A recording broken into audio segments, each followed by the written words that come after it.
Magandang gabi po sa inyong lahat. Ako po si Zenjan Andre Morales Sebio ay muling nagpapasalamat lalo sa Poong May Kapal na siyang naggabay sa akin sa journey ko ng nakaraang taon at kay Consi Darwin na nagpapayag sa mami ko, kay Sir Tano na nagtiyaga sa amin para kami turuhan.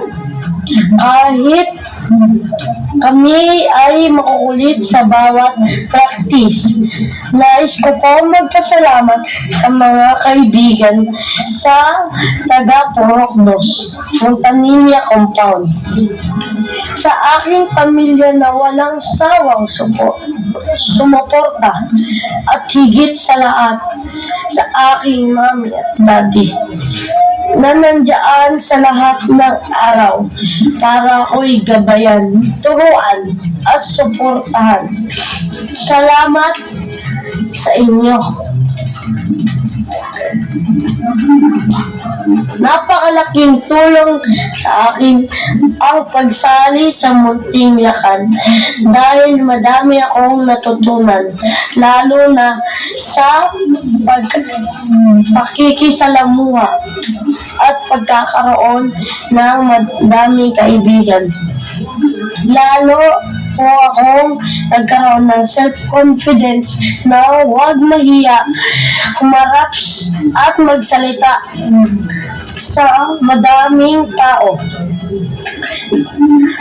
na alam kong magagamit ko hanggang sa aking paglaki. Sa mga susunod na munting lakad ng tulad ko, mag-enjoy lang kayo.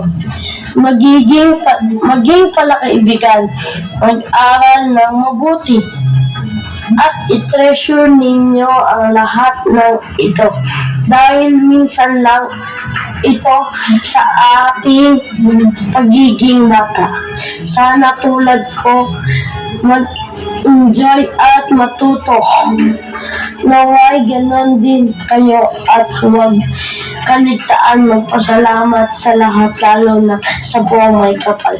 Muli, ako po si Zenjan Andre Morales Sebio, Puro Dos, ang inyong second runner-up, Munting Lakad 2024.